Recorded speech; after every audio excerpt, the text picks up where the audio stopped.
We've got a space simulation platform that costs about 1/10 as much as our closest competitor. Almost every company is sort of taking this route where they build their tools from the ground up. They create their own software infrastructure in order to go execute these missions. By providing these tools that everyone's going to need, flight software, simulations, ground operations software, and companies not having to go build these for themselves, you're making space way more accessible because now the cost is lower, the outcomes are far more likely to be successful ones. We wanted to be bootstrapped. We wanted to be in a position where we had to hustle and we had to go work with customers in order to figure out what those customers needed. I think the easy thing to do is to just say, hey, I have this business idea, I want to go raise money. The really worthwhile thing to do is to think critically about what makes sense for us, what doesn't, what are we trying to build, and then take steps that align with what you're trying to build, which may be raising a bunch of money and it may not.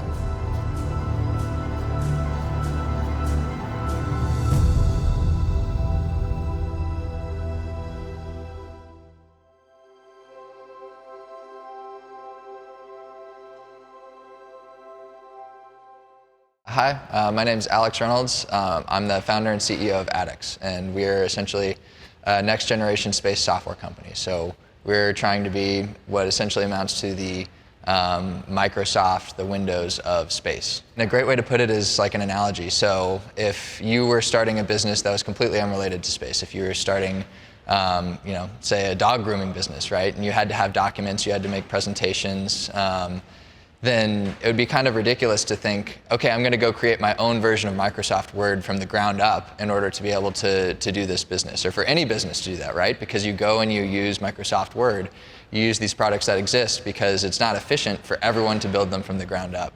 But in the space industry, we've sort of got this community where there are all these fantastic startups that are doing different really cool things. There are companies doing space mining and space planes and all these really crazy out there concepts that are difficult in themselves. And rather than being able to take tools that already exist and use them to go do this really difficult, really new thing, almost every company is sort of taking this route where they build their tools from the ground up. They create their own software infrastructure in order to go execute these missions. And it really just adds a lot of risk, a lot of overhead, a lot of work, a lot of barriers to the space industry. And so our company's motto is to open space for all through software innovation, right? And the idea is that by providing these tools that everyone's going to need, flight software, simulations, ground operations software, and companies not having to go build these for themselves, you're making space way more accessible because now the cost is lower, the outcomes are far more likely to be successful ones. And the idea is that hopefully you democratize space and you make it more accessible to go do these really cool things, especially as we scale and the industry continues to get bigger and bigger.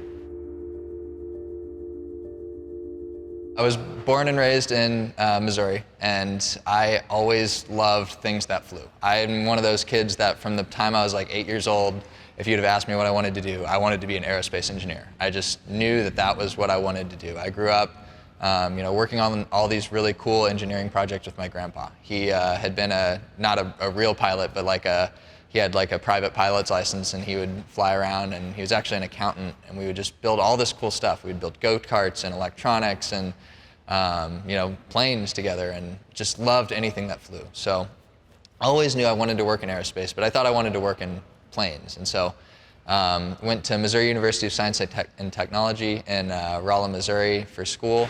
While I was there, was like, wow, this is really cool. I don't really know what I want to do. And then got approached by the principal investigator on our satellite team. And he was like, hey, I need a chief engineer for our satellite team. Would you be willing to do that? And it's like, wow, I hadn't really ever thought of space. Sure, yeah. So tried it out and fell in love with it, right? Space is, it's the final frontier. Everything goes out there and we're still exploring it. We don't know. We act like we've gone to space, but really we've kind of just stayed in our own Earth orbit. There's so much more to explore. There's so much more to see.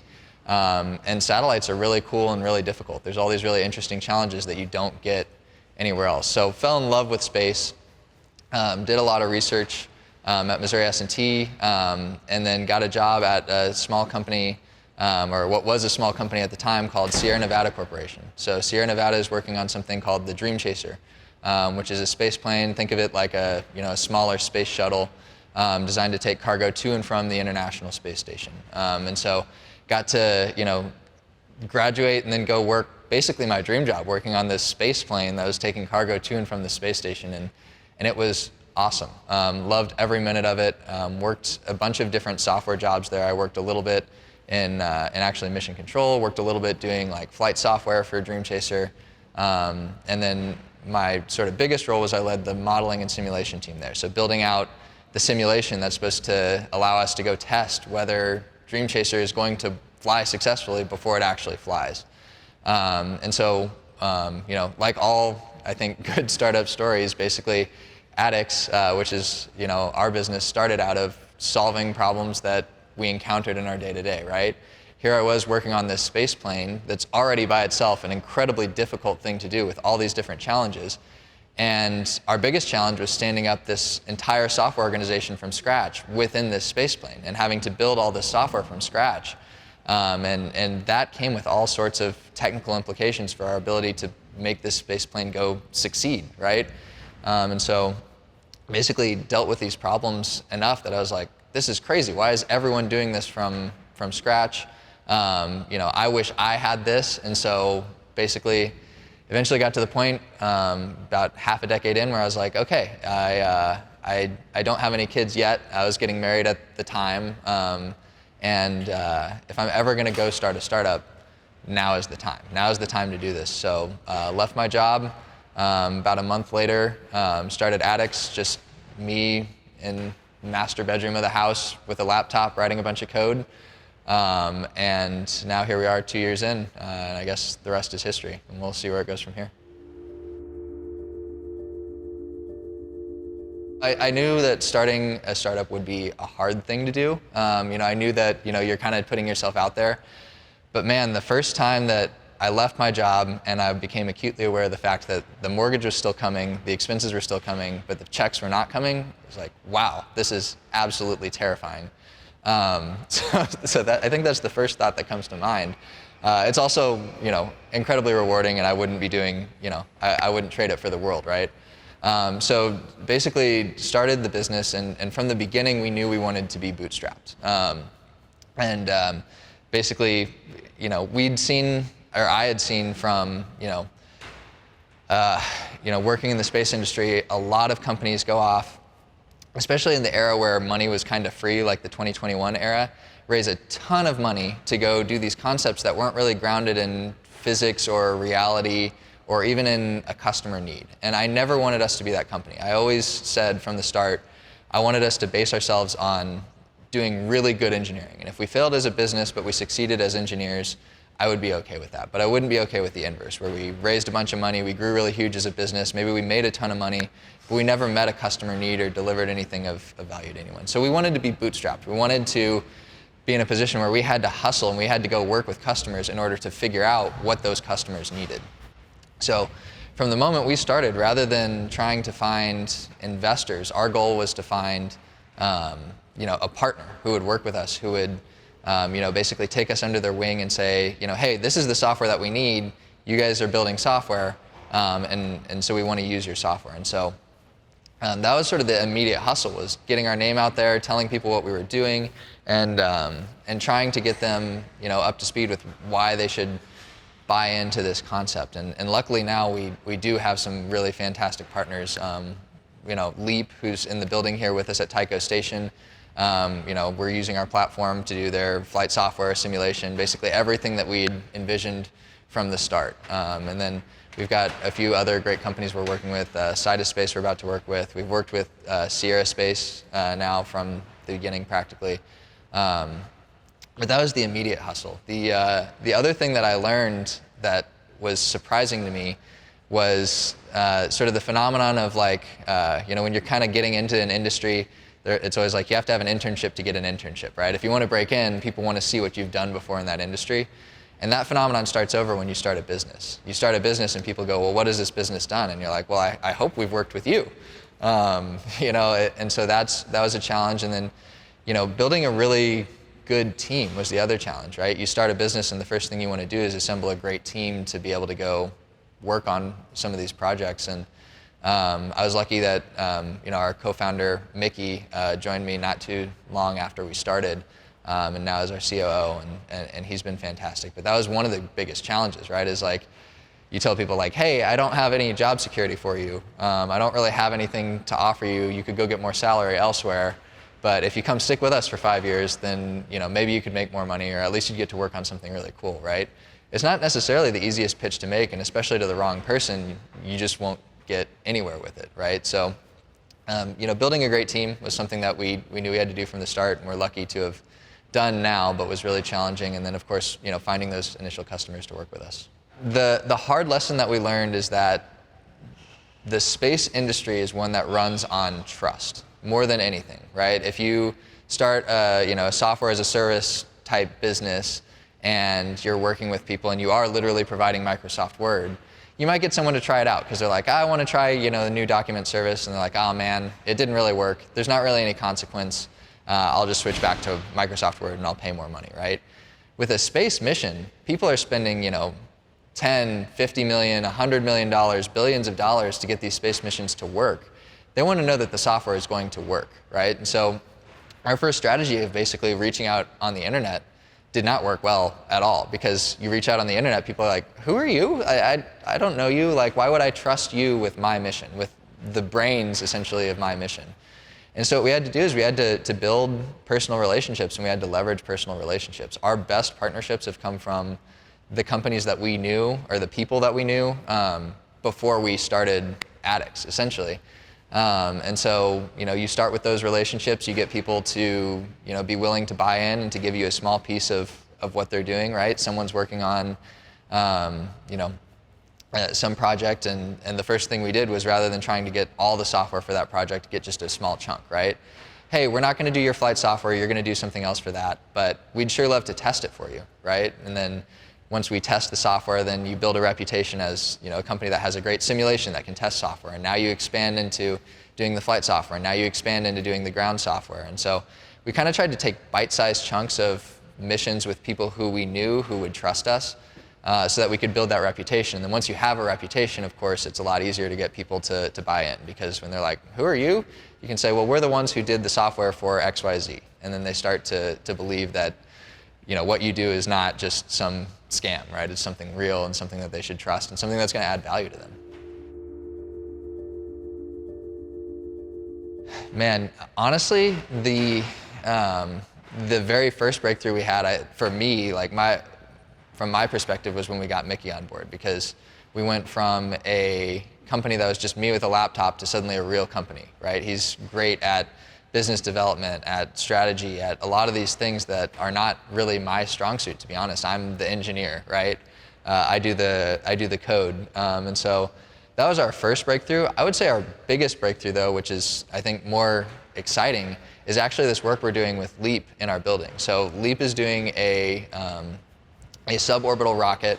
They've got some really cool propulsion technology that's like a next generation rocket engine. They've got a fantastic philosophy on development. Everyone talks about this whole new space versus old space tug and pull of do you go slower and more reliable, or do you go fast? But our take on it is the companies that simplify and the companies that identify what's important and really drive to what's important are the companies that succeed, whether you're new space or old space. And the LEAP folks really get that. And so we built a relationship here at Tycho Station, where they're another startup that works 20 feet away from us. They were able to raise a bunch of money to go fly their first rocket in Q4 of this year. And they're like, we need a software company that can go fast, and we don't want to build everything from the ground up. And they got the vision and they bought into the vision. And so they have been that first real partner where I'd say, man, they are exactly what we want, where they share our development philosophy, they share our approach, they share our values, and more importantly, they're kind of in it with us. They're like, yes, we want the platform, the software platform, where we're not going to have to build everything from scratch. We're going to use what you've got, and we're going to go fly that. And so in terms of an actual huge breakthrough, that was a huge breakthrough, because now we've got someone who's willing to work with us and help us to develop our technology platform, but not only someone who's willing to work with us, right? Someone who's got that other side where they get what we're trying to do. And so when we develop this, they can give us feedback, they can help us to make it even better. So that way we can take that skill and that technology that we developed in conjunction with them and spread it to the rest of the industry. So that's one that we've been working on for a bit now, but man, was that an exciting one and a big one for us when we got it. I think the big lesson for us has been, in the space industry, you want to move as fast as you can, but we had a complete misunderstanding of what the timelines looked like in the space industry. We're, as a space software company, within hopefully less than 2 years after we're founded, going to have software that gets to space. That's really fast compared to any other company that we know of or that we've worked with. But it seems really slow to us, right? It's like you've been at this for 2 years. And so with the Leap folks, right, it was one of those things where we knew them in a way that we were never going to work together. And we built relationships and we built trust and we started talking and we kind of shared an approach to how we do things a long time before there was ever a business opportunity. And something we found in the space industry especially is the business development timeline is not a month. It's not someone needs software, they go shop for software, they find your software and they buy it. It's a year, 2 years, 3 years of building trust, building relationships, starting to help people with their proposals, help them with their mission concepts, helping out in any way you can, even if you're not on contract, before you're actually able to get on contract with someone and start working together. And our big misconception was, hey, someone needs software, they go find software. Not at all the way it works. The way it works is you've built a relationship with someone over years and now they need help with their mission and they want to go to you because they know you by reputation and by just a personal relationship, and they know they can trust you to help them succeed, but also to look out for their best interests, right? At the end of the day, we're all working together, but I didn't really anticipate before we started doing this just how important that would be. Tycho Station is this huge building that we're currently sitting in Lafayette, where basically Orbit Fab has the lease on the building. And rather than just taking the lease, building out their company here and doing it by themselves, they took a chunk of their building out here in Lafayette and they opened it up to space startups like ATTX, like Amplified, like Leap, like all these companies that are in the building, and essentially gave us a space to come have what essentially amounts to a specialized co-working facility. You'd call it an incubator, but we're not trading equity or anything, we're just paying rent. But it really is this fantastic spot out here in what I would say is the heart of the space startup world in Denver, where there are, I think, like 8 or 10 different space companies, all very closely situated, many of us working together on all these different concepts. We've got, Amplified is working on power systems, and Leap is doing rocket propulsion, and Blue Cubed and all these other great companies here. Everyone has a different concept. Sometimes they fit together, sometimes they don't, but it's really, you picture the space economy and it's really just a collection of companies, right? But here is what feels like the space economy, because it's all these different space startups working on all these cool concepts right in the same area. And it really is a sort of a special place, but I think the big thing to acknowledge too is that Orbit Fab didn't have to do this. They could have just gone on their way.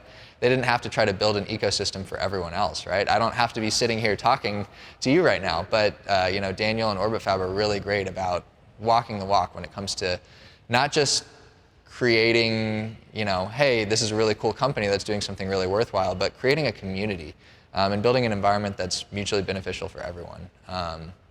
To give kind of a long answer to a short question, Don Love, the CEO of Advanced Space, has a really great quote, which is, it's not us against each other, it's all of us together against the challenges that we're facing. And that's so true. Space is so big, there's no zero-sum competition for space. It's all of us working together toward a common end. And you've got a bunch of companies here that believe in that same concept, that when one of us succeeds, we all succeed. But it really is a special thing because there are people who think in that zero-sum way to be in an environment like that, and that's thanks to Orbit Fab and to Daniel. The hard thing to think about is not tell me about a time you had a major setback. It's which one, right? Because that's what a startup is it's just setback after setback after setback. I think the big easy ones to point to are contract losses, right? Like you've got, you expect to win this, you work really hard on a proposal or on a contract, or maybe you even think you're going to be working together with someone on something, and then it doesn't happen, right? And so I like the sort of the deflated feeling of, I can think of 3 or 4 different contracts, but I can remember one specifically where, someone wanted to work with us. It was exactly what we needed at the time. They were going to use our software platform. They were going to use us. They were going to give us sort of another stream of income at a time when we really needed another stream of income.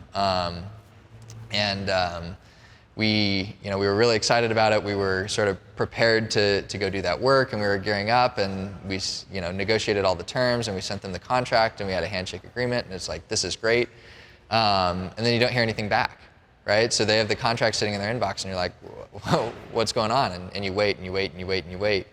And then you finally are able to get back in touch with them, and they're like, oh yeah, we're not going to be able to do that, right? And so you geared up, and you planned, and you were prepared to do all of this work for this company, and you had sent them a contract, and you're just like, when do we start? And now you're waiting. And to be honest, that's happened to us like 4 times since we started the business, right? It's one of those things where it's like of the contracts that we've sent people, I think we've had less signed than not signed, right? And it's one of those things, you never expect that. You always expect, if we can get the sale, we can get people interested in what we're doing, then it's going to be great. And what we found is making the sale, getting someone to want to work with you doesn't mean that they have money to be able to work with you. Doesn't mean that they actually are going to follow through on that. Sometimes it falls apart, and it's not due to bad intention on anyone's part. It just is the way the industry goes. So, one particularly deflating one I remember happened last fall, where it's like, we're just waiting to get the contract signed. Do we hire? Do we not hire? Those sorts of things, and then it fell through. So that's a really, really big one, right? Is when you think you've got what's going to unlock the future of your business, and you start to allow yourself to think in terms of, wow, the future is coming, and then suddenly it's not. And you have to start again from ground zero, building that relationship from the ground up. Not just, I talked about it's a years-long business development approach, right? So you spend a year and a half working with this company trying to get to the point where you're going to work together, and then you get to the point where you have the contract, and it's like, never mind. It's devastating, but you keep going, right? You persevere, you find the next one, and you try not to let yourself get shell-shocked or whatever the term is, where the next one you're not telling yourself, oh man, it's not going to work, right? You still have to make yourself believe that it's going to work, and I guess it's the definition of an insanity thing, right? Like Einstein's, the definition of insanity is doing the same thing over and over again and expecting a different result. I think to run a successful startup, you have to be just a little bit insane, in the sense that even if something fails time and time again, you have to convince yourself the next time, no, this time it's going to work. And you tweak your approach, you try to mitigate and to plan, and but man, when it does, it's the most rewarding feeling in the world. A part of it is understanding that the best way to get business in a sustainable way, and like I said, we're not raising a bunch of venture, right? We're not building software in a vacuum. We're trying to build a partnership. The best way to do that is to sort of quiet your own thoughts and let the opportunities find you. And by that, I don't even necessarily mean partners. I mean, where can we fit into this ecosystem? Starting ATTX, I had this idea that this is what companies need, this is what needs to happen, and we're going to go build that, and then we're going to sell that to them, right? We're going to have this thing that's like, here's what you need, and we're going to give it over. But the reality is, everyone has different mission concepts, everyone has different gaps based not only on their own mission, but on their abilities and the people that they have available to them, right? So it's really easy when you start a startup and you're super passionate about what you're doing to be in this world where you're like, this is what you need, I'm going to sell it to you, I'm going to convince you of it, and it's so easy to sit there and just talk about what you're doing and what needs to happen, or what you see as the gaps in their mission and how you are going to help that, right? But really, to succeed and to find business and to find those partners, what you need to do is sort of quiet yourself, quiet your preconceived notions, quiet this idea that you have that you know what's best for them, which maybe you do, maybe you don't, and open yourself up to listen to what they say that they need, right? At the very least, even if they're wrong, you've got an opportunity for you to go work with them and add value where they think they need value added, which is, absolutely something that's worth doing. But at best you learn, right? You learn what really is needed in the industry, and that's not something you can do unless you make space for it. But it's really hard to do, because when you start something, you're so passionate about it. You just believe in it, with everything that you do, right? Someone asks you a question on the street, they're like, hey, how are you? And you want to tell them about, your cool space software concept. But once you learn to quiet yourself and to build those personal relationships and to collaborate and to listen to people's problems and then see where the alignment is between what they need and what you can do, and then try to address that issue rather than addressing the issue that you think is there, that goes a really long way. The other part of it too is, frankly, you don't have to see opportunity in everything. Sometimes it's perfectly okay to, just build a relationship and say, hey, it's not right for us to work together. I wish you the best. Here's how, we want to help you if we ever can. Here's how, I think I could help you to succeed, even with like giving advice or something, right? Like Daniel, right? Like, he's someone who's going to give you advice and tell you how your startup can succeed without ever seeing any opportunity to work together. It's great to have those kind of relationships, and then to not try to force business to exist where business doesn't exist. And then when it's the right time, it'll find you. And that way you're directing your effort toward the things that really matter and really make a difference. So right now, like I said, we're trying to give people the Microsoft Word or the PowerPoint of space, right? We're trying to come in with 80% of what folks need to execute their space mission, and then let them build the 20%, which would be the actual document on top of it, or come in and help them with that, right? So we're in a phase right now where we're transitioning from early on, where what we were trying to do is find the right partners to help us build out that 80%, and kind of go along with us for the ride, help us to get that ready to go, to trying to go work with folks who need that additional 20%, right? The first couple of years of our business, most of what we needed to do was to have anything, right? So we needed to find development partners who wanted to work with us to build what they needed, even though we didn't have that actual licensing, we're going to give you most of what you need value proposition, right? We wanted someone who was like, I like the idea of not having to go pay for Microsoft Word, like to develop it from the ground up. But we didn't have Microsoft Word to give them. Now we do. And so our business is in this period of transition where, while we spent a lot of our time up to now developing and building things out, now we're trying to go work with folks who have a great mission, and they need software, but they don't want to build software from the ground up, or and a lot of times convince people that they don't need to build software from the ground up. So we're trying to find those partners where we're hitting the scalable portion of the business, I would say, right? At the start, you're doing development work and you're getting paid to do development, and it's kind of one-to-one. You hire an engineer, maybe you make a little bit of money, maybe you don't make any money because that's the agreement, but you don't really scale. You start to get to where you can license that software that you've already developed 10, 20, 100 times. That's when you start to scale. And so we're at that inflection point right now and trying to figure out how do we negotiate that. But it's a completely different way to go partner with someone when you're looking to say, hey, we're going to give you this software, we're going to license it to you, and then we're going to be alongside you to help develop your mission, as compared to, hey, we have this concept, we know you need it, we want to develop it, are you willing to work with us to do that? Totally different approach, totally different philosophy. And so figuring out how to negotiate that curve is a big part of what we're focused on right now. So we, Mickey and I both have worked together in the past. And so we had a really good sense of what we wanted to do, and what really worked and what didn't. Honestly, we've worked in some pretty bad cultures before too, and so we knew what we wanted to avoid. And so it's almost easier to work to what we wanted to avoid, right? We wanted to avoid grinding people into the ground for no reason. We wanted to avoid being dishonest or misleading with our people. We wanted to avoid this situation where there's a double standard for the people at the top versus the people at the bottom, where we can do completely different things than anyone else can do, right? And so our philosophy in terms of building a culture is based on one of trust. I had a really great mentor when I was younger who told me that leadership is all about trust. And your natural inclination when you start in leadership is to think that it's about respect. I gotta get people to respect me. I've got to get people to just follow me by, I'm going to tell them what to do, but what if they don't do what I tell them to do, right? You have that sort of fear, that insecurity. But sort of naturally, people will respect you if they believe in what you're doing, right? You're starting a startup. either people are going to join you on that journey because they believe in it or they're not. The really hard thing to do is to build trust, where people are really going to trust you with their careers, with even just day-to-day things like their lives, right? And so our philosophy starts with building trust. And I believe, because this is what my mentor taught me, that there are 3 ways to build trust. One is vulnerability-based trust, right? Being honest with people and being very forthright and being who you are so that they know that you're genuine.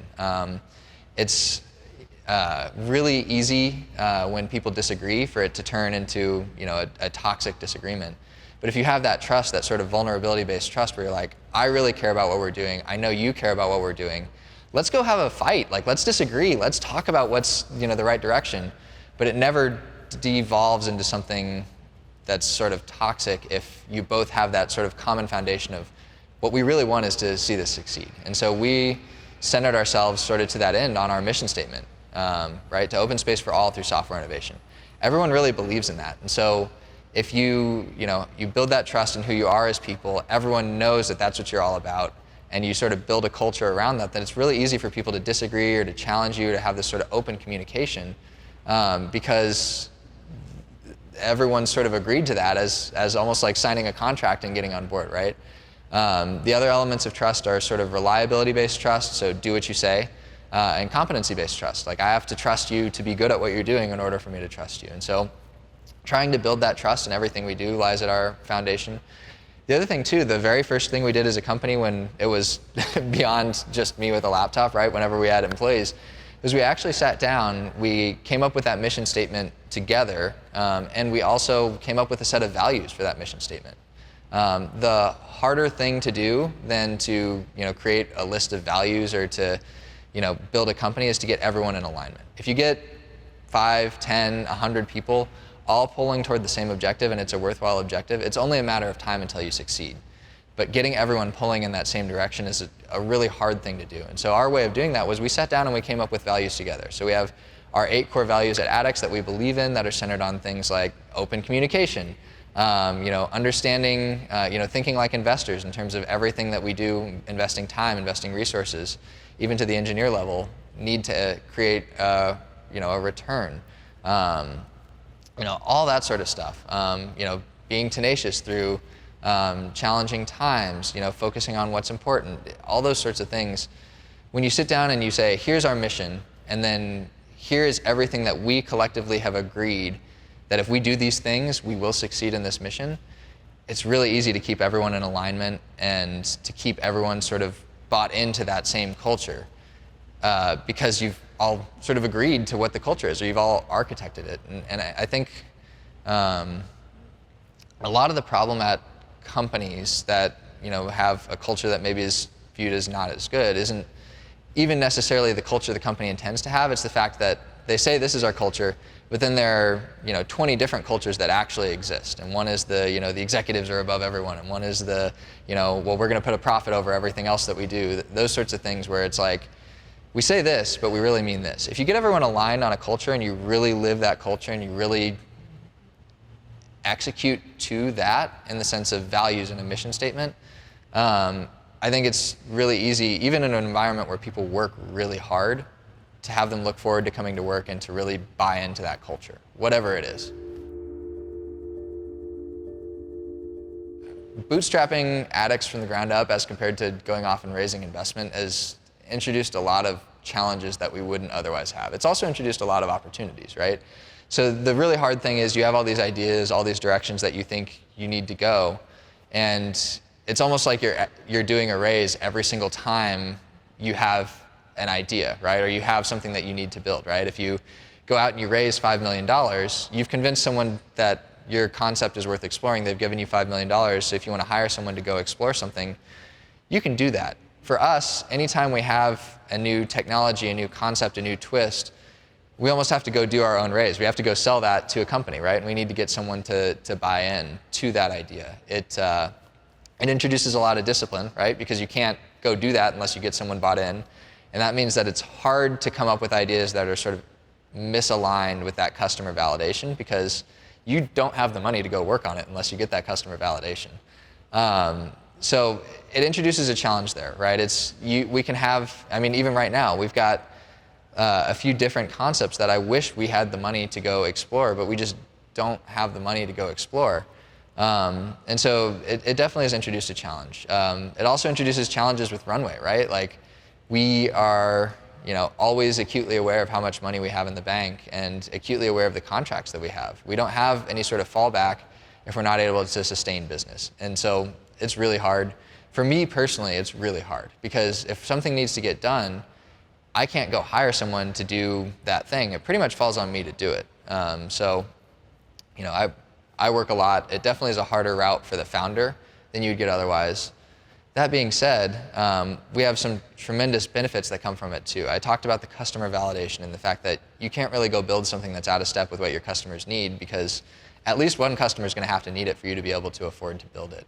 But we've also retained full control of our business. We don't have to go ask someone or justify ourselves to someone in order to make a decision for our business. It's us. The board is me for ATTX. And so we retain that full control, and that's not nothing, right? A lot of entrepreneurship is not selling your business for a ton of money. It's doing something you believe in and being able to pursue what it is that you believe in.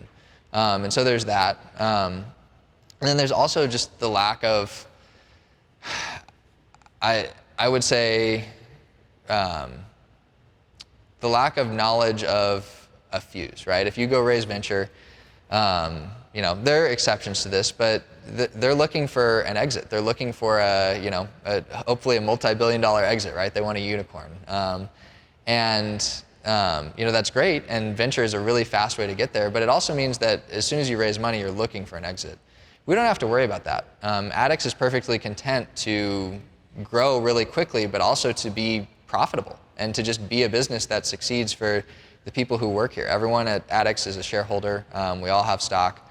And so we can build a business that works really well for us without having this pressure of, oh man, there's a funding cliff coming up. If we don't manage to raise at a higher valuation, our investors are going to be mad, and now we have to raise and raise and raise and raise, and now we have to exit, right? We don't have any of that pressure on us to go do that. We can build the business we think needs to be built. If 5 years from now we're at 10 or 20 people rather than being at 100 or having done an exit, that's totally fine. That business could be profitable. We could be making money off of those profits. And so, if I were to, give some advice associated with that is there's sort of this idea out there in entrepreneurship that you start a business, you go raise money. Once you raise money, you go build the business. And there's nothing wrong with that. But I think one thing I'm really glad we did at ATTX is think really critically about what type of business we wanted to build before we built that business. And so we're a business that's not well suited for venture. We need that customer validation, and we're trying to grow to be something that's got hundreds of millions of dollars in revenue, but not necessarily billions, at least not necessarily in our initial plan.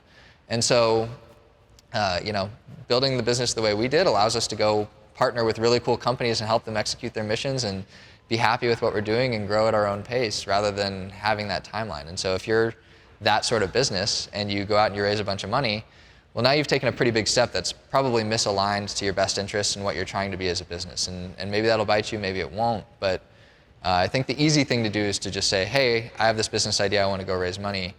The really worthwhile thing to do is to think critically about what makes sense for us, what doesn't, what are we trying to build, and then take steps that align with what you're trying to build, which may be raising a bunch of money and it may not.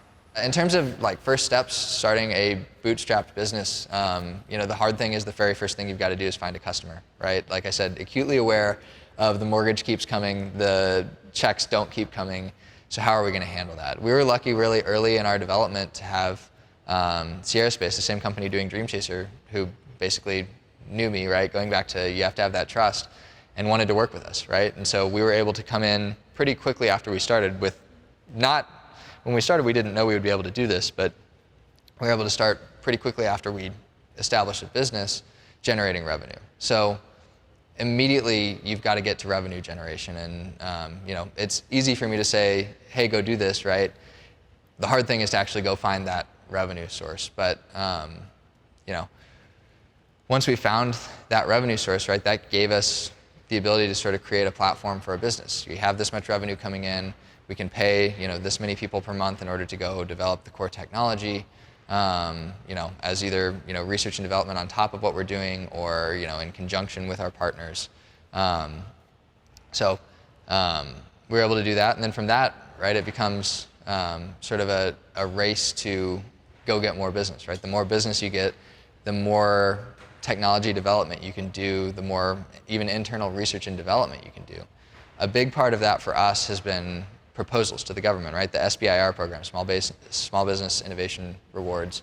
You can go write proposals to the government for $150,000 up to $2 million and say, hey, there's this innovative concept I have, I want to fund it. And they'll give you non-dilutive funding to develop it if it's of value to them, right? It's that same model of go find customers who need what you are building and get them to pay you to develop it. The big thing, the hard thing is immediately having to go find those customers. The hard thing is not being able to hire, HR staff and IT staff and people who support what you're doing and just having to do it yourself. It's a tremendous challenge, but if you can get that base of funding, now you're able to be up and running and developing your technology without having to rely on VCs and get a board and you get to own all your business. That's the other part that I didn't mention, but we own, people within ATTX own 100% of ATTX, and that's pretty darn cool. The best advice we've gotten is essentially the fact that, that customer alignment is everything, right? It's about finding, that's how you know whether you're adding value to the world, not just in a money standpoint, but from an actual value to the world standpoint, right? Is if you can find a customer who needs what you're building, then you've already solved a problem and you've done something that's worth doing, right? If you're developing in a vacuum or you're building something and you can't find that customer validation, you can't necessarily be stubborn and just keep going down that road, right? I think that's the most useful advice we've gotten is go find a customer who needs what you're developing, and then you'll be in good shape for everything that you're trying to do. Being a founder is really lonely. Everything falls on you. When I say that if you've not founded a business, I don't mean this to sound like you don't get it, but there's just so many things that fall on you. It's not just getting things done from a technical standpoint. It's payroll. It's making sure that people are taken care of. It's where are the checks going to come from in the next 7 months from now because we've got a 6-month runway. It's you have to do all these filings with the government. You have to do all this stuff. There is so much that falls on your shoulders, and it is very lonely because it falls on your shoulders. And even if there are people working at your business with you, they don't necessarily always feel that pressure. They don't always, they might have a lot of work to do, but they don't have the pressure of everything falls on them. And so for me, honestly, I think the fact that I've got a fantastic co-founder who is there to help me share that burden, so I'm not alone in feeling that pressure, is something that goes a really long way. It is lonely, it is hard, and it is worth it. But it's lonely and hard. Coming from an engineering background, I had lived with the problems that I lived with that we sort of founded ATTX on this certain engineer's perspective. And you don't really understand the other perspectives that exist until you go start a business. So I had this perspective of, man, from an engineering standpoint, we really need this. Why doesn't this exist? Let me go build it. But what I didn't understand and what I had really limited insight into is, great, you can build a superior product, but superior products lose out all the time. It's really about the business development. It's about the relationships. It's about the strategy. It's about, we at ATTX are an engineering-first company, and we have made a software platform that I will stand behind as the best software platform in the space industry right now. Every single space company is also saying that. Every single company that builds something, even if they're completely vaporware fake, is saying, hey, we have this amazing thing that's going to revolutionize everything that you're doing. And a lot of times it doesn't, but how are your customers to know the difference between you, if you're actually doing it, and a bunch of companies that are selling vaporware? They're not, right? If you start a business as a founder and you're really serious about it, you're all in, you're going to go for years and years, and you're really going to go fly this thing and develop it, versus a founder who maybe starts a business for 3 months, says like, I don't really know if I want to do this, and then goes back to working a job, which there's nothing wrong with, by the way. But for someone who's going to build a relationship with your business, they want to know that you're in it for the long haul, right? It's so critically important that you distinguish yourselves, that you find a way to prove that what you're doing is real, that you find a way to communicate that value in a way that your customers understand, which may not be the value that you're delivering. Just for like a quick example, I remember the very first time we ever sat down for a customer meeting, I had solved all these problems that I had faced at Sierra Space. I basically was sitting there telling them about all these problems that I was going to solve with our simulation platform, where basically I was like, you can do this and this and this, and all these really intricate problems that I'm talking about, like over the course of a big mission would save them hundreds of thousands of dollars.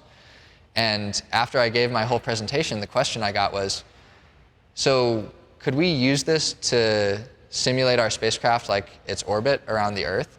And I was like, that's the part that you take for granted. Of course it can do that. It does that. And then I was selling all these other things, right? And so what I realized is I was completely misaligned in terms of the problems that I understood and the problems that we were solving, which were very real problems, and the problems that would convince a customer that we were a product worth investing in and that we would solve the problems that they thought they had.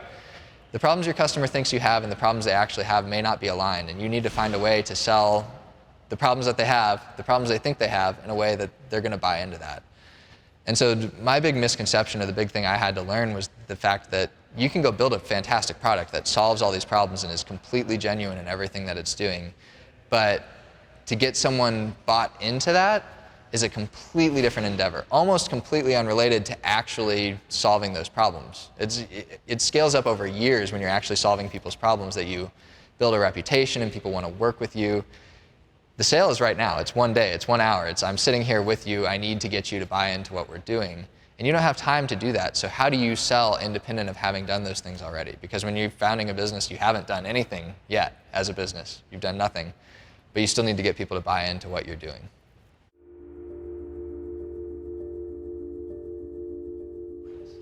Oh man, current state of the space industry is, it's challenging. So we are trying to be, as a space business, as commercial as possible. But in the space industry, the reality is that, maybe people don't always want to admit, the ultimate customer is always the government. And how commercial you are is basically how far removed you are from the government, right? So there are people doing satellite buses for the government, there are people selling them products, and then there are people selling products to the people who are selling things to the government. There are some genuinely commercial missions, but for the most part, I would say probably 90% of the industry is still reliant on DoD or NASA, which is totally fine, right? There are plenty of exploration and science objectives that are not commercializable, that are absolutely worthwhile to our society, just in general, right? There's nothing wrong with the fact that the government is, in a lot of ways, the ultimate end customer, but in the industry right now, that makes things especially challenging, right? We've got a government that's cutting NASA funding, if the current proposal is passed, by almost 50%. DoD funding is not particularly increasing. The NSF, who funds a lot of science research, it's the National Science Foundation for anyone who's not familiar, their funding is cut in half, right? And so it's a really challenging environment, because even if you're a company like us, where we're almost exclusively selling to other companies, those companies are probably executing a mission for the government, or maybe they're venture funded, but they're trying to then sell to the government, right? And so when that sort of flow of funding from the government cuts off, it can't help but affect everyone, because maybe it takes time to trickle down, but if the government, the prime missions are being cut, then the secondary suppliers are being affected, the tertiary suppliers are being affected. So it is a really difficult environment. I'd say no one is immune, because everyone in the space industry is trying to build a company, not just a mission. And so a lot of times, if you're working with multiple missions, you're working with the government. So we're trying to figure that one out. For us, it's, the outlook looking forward is, a little bit more grim, right? Honestly, I don't know a less blunt way to put that. You look forward to the opportunities that are coming in the next year, because even though, we're built differently, we're a profitable business right now, if you look forward to the next year, you have to find what that next thing is in order to continue to grow, in order to continue to generate profits. And we've seen there aren't as many next things coming. Part of it due to funding and part of it just due to uncertainty, honestly. So for us, our philosophy right now is, I really strongly believe that you can either make excuses or you can generate results. And they both take effort, and your effort can go to one of those two, right? Time you spend coming up with excuses for, oh man, we started a space company at a time when government funding was drying up, that's a real bummer, could also be directed to, hey, no excuses, we're gonna find a way to succeed. And that's the philosophy that we're choosing to take. It's hard to do, because it's hard to say, no excuses, we're gonna find a way to succeed, but then also, give yourself an out if you fail, right? Everyone wants to have that out where if they come up short, they're like, the government funding. So our philosophy right now is, this is the situation. We didn't pick it, it is what it is. It probably will remain that way for a while. The only thing that we can choose is our response to it. And so how do we position ourselves in a way that we're gonna succeed, right? We've got a space simulation platform that costs about 1/10 as much as our closest competitor. And so, our new philosophy is take a disadvantage, turn it into an advantage. There's less government funding. That means companies have less money. So can we take the fact that our platform is cheaper than our competitors and go use that to our advantage, where maybe folks who had more money than they needed wouldn't necessarily want to switch and try the new platform. But now that money is tight, we can say, hey, look, we're going to save you some money, and they're going to be more willing to switch and try us. I think there's always a way to take the current situation and turn it to your advantage. And that's our philosophy. I haven't had enough time to see whether it will succeed or whether I'm, just completely, crazy. But, a big believer in, things just are, and you can find a way to turn them to your advantage, or you can not. And you can find, you can dedicate effort to making excuses, or you can not. And so our philosophy is, how do we take this and turn it to our advantage? And hopefully it works out. So if anyone wants to learn more about us, I think there are a few ways. If you want to check out our website, it's attxengineering.com. That's ATTX, the word engineering.com. We've got parts of our software platform posted there. To be honest, the website is mostly focused on our licensing business, which lags about a year behind the actual technology that we're developing. So if you really want to learn more about where we are right now, following our LinkedIn page is a good way to do it. And also just reach out to me. I love to talk about space. I love to meet people in the space industry. My email is alex@attx.tech. So that's alex@attx.tech. And I would love to just talk to you, set up a meeting, tell you about what we're working on, tell you about what we're going to be working on, and keep anyone in the loop.